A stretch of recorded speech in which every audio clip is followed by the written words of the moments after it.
Batman and Robin and Chappie and Arnie, that kind of thing, right? Here we go.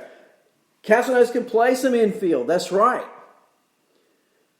Texas, that just makes you salivate, right? Thinking Castellanos in Texas for fantasy. And so I said a moment ago, I wonder where Willie Calhoun might go in a fantasy draft. Well, if Castellanos is in Texas, third round, fourth round, how does Castellanos in Texas compare and stack up to say, Manny Machado in a draft? If you've got Castellanos in Texas, do you take... I got the mojo back, Chappie. We got to put it together, right? Like a puzzle. We'll put it back together again. But if you've got Castellanos in Texas and you've got Machado in San Diego and they're both available and you're in the third round, who do you take first? I go with Castellanos. Power, RBIs, runs scored. So let's move on, shall we? And let's talk about two other outfielders. And then I'm going to talk about a third. I want to talk about Marcell Ozuna and Yasiel Puig. Yeah, that's right. J.D. Martinez was not a good fit in Detroit. Neither was Castellanos. Move them on to a hitter-friendly park and see what J.D. has done in Boston and look out for what Castellanos might do in Texas. I think he's a third-rounder. He could even be a second-rounder in fantasy drafts, depending on how many teams are in your league, if he winds up in Texas. I'm champing at that one. Marcell Ozuna. Frankly, I think he had his best year his last year in Miami. I don't think he's really shown us what he can do while he's been a St. Louis Cardinal. I want to attribute some of that to a shoulder injury. I remember watching him play in a game last year. He could hardly throw the ball from the outfield. And you got to believe if you're having trouble throwing a baseball, you're going to have trouble swinging the stick. And now he's going to be out of St. Louis. Where will Marcell Ozuna land? And what will it do to our fantasy world as we know it? And if Marcell Ozuna could land in a favorable hitting ballpark, where is he drafted relative to Castellanos? Don't you love it how I'm just building one on the other? Now, these aren't role players, guys. These are starting and potential stars, Castellanos and Ozuna. A third, Yasiel Puig. So, here you got Castellanos, Ozuna, Puig. Puig a little more different because of the fact that he has had such a sporadic,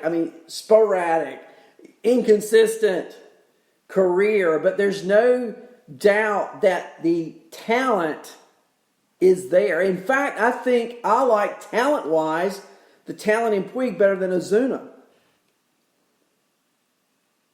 Put him in the right situation.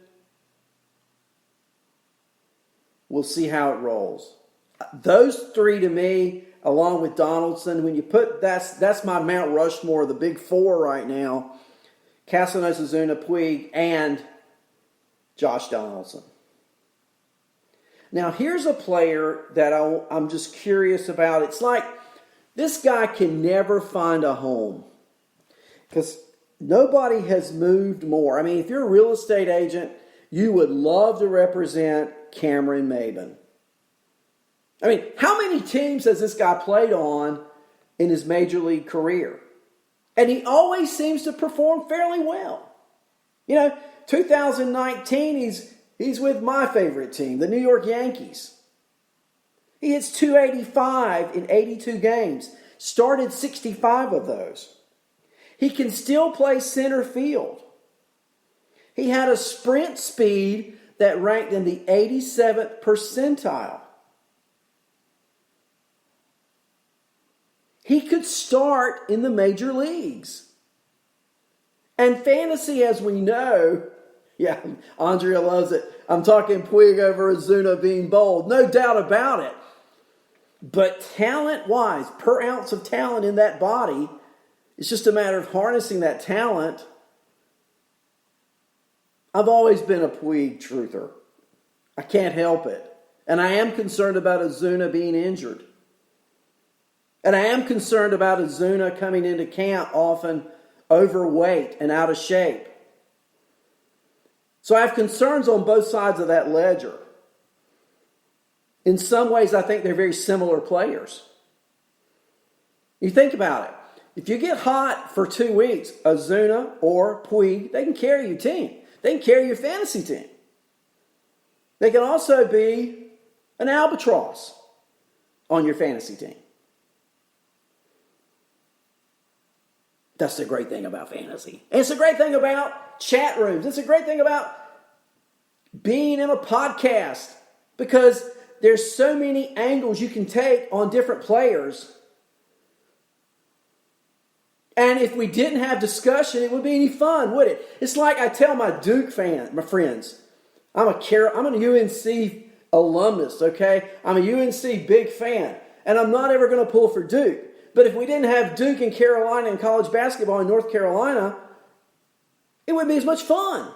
If we didn't have the Yankee fans and the Red Sox fans bannering, it wouldn't be as much fun. Right? And so we can talk about Puig over Ozuna or Ozuna over Puig. Give me 150 games out of each player and I'll take Yasiel Puig. He's going to steal more bases. He's going to have more extra base hits. If he plays 150 games, that means his attitude is good and his stats are great. I want to get back to Cameron Maybin, though, because Cameron Maybin, to me, could be such a sleeper in a fantasy draft. Remember what I said a moment ago. Of the 82 games after signing with the Yankees midseason, he started 65, hit 285. He can still run 87th percentile in speed in major leagues. Means he can steal some bases. He can hit with some power. If Cameron Maybin could land with a good team in a good situation and get that opportunity to start, what a sleeper. I mean, a late round pick, certainly not Castellanos. He's not Ozuna. He's not Puig. No. I mean, you never take Cameron Maybin over Castellanos. Come on. If you are, you're I want you in my league, right? But my point being, in the right situation on the right team, he could be a great late round pick. Let's keep our eye on that. Keep our eye on where he may go. How about a pitcher out of the bullpen? And I'm talking more now reality than fantasy. But what about Colin McHugh? He can start. He can relieve. You know, he had a 4-year run as a starter for the Astros from 2014 through 2017. He really excelled as a reliever in 2018. Last year, he split time starting and split time relieving. But he had 2 horrible starts out of his first 8 starts that sent him to the bullpen in early May. He pitched well there until a season-ending right elbow injury. And now he's back for 2020. The Astros have lost Will Harris. So if you're in a league where saves matter, and so many times they do. If you're in a league where holds matter, and so many times they do, then we're going to look at an inning, a player like McHugh to come on and provide that innings eating. If you're in a fantasy league with innings matter, he could be someone to draft late. You know, injuries happen all the time to starting staffs. McHugh's going to get some starts. He's going to get you some innings. And on Houston, he's going to get you some wins. Just someone to keep your eye on as we get into the month of January. I think we're going to see the rest of these guys sign. What's going to happen to Chris Bryant?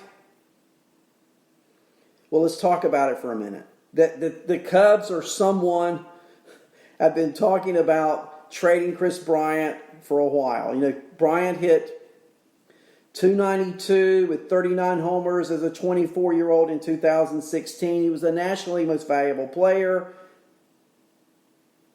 He helped the Cubs win the World Series. He's regressed some. He's got this service time grievance going on. Hopefully that'll be resolved soon.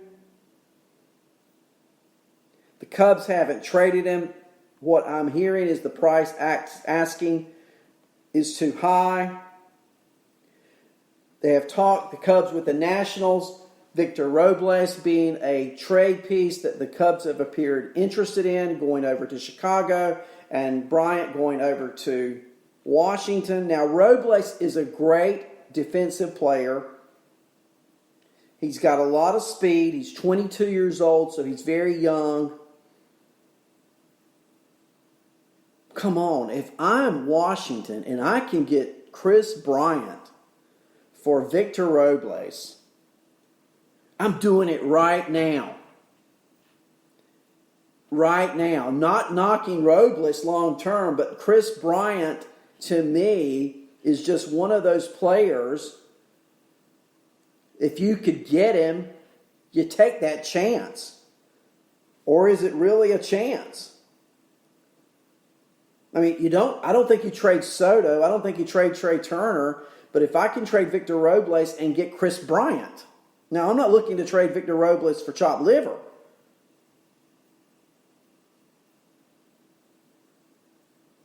I just think Bryant, still relatively young, not 5 years older than Robles, on the Nationals team. Now, I'm looking at it from a team perspective and what the team could need or use here. The Nationals have pretty good team speed already, minus Robles. What I'm thinking about here in talking about that trade with Washington is the power bat, the leadership factor, but the power bat more so that Chris Bryant can bring to the table in Washington. What can Robles bring the Cubs? Youth, speed. He could be their center fielder for years to come.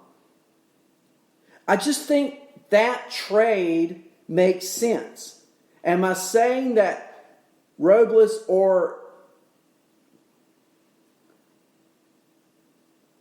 Bryant are better than the other? They're different players, okay? If you need a team with speed and stolen bases, and Robles can hit with some power,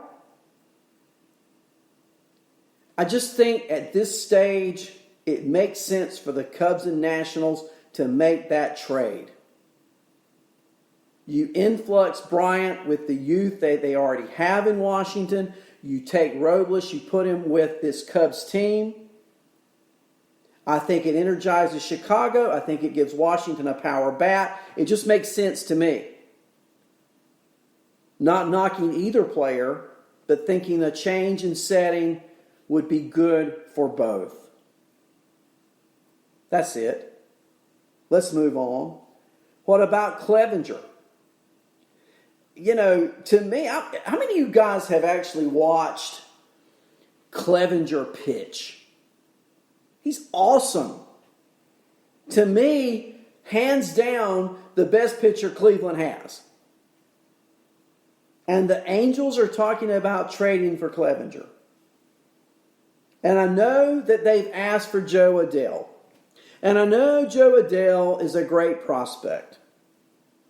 Let me tell you, and here's where I go along with Lenny. A rookie is a rookie is a rookie. Joe Adele may well turn out to be one of the best players in Major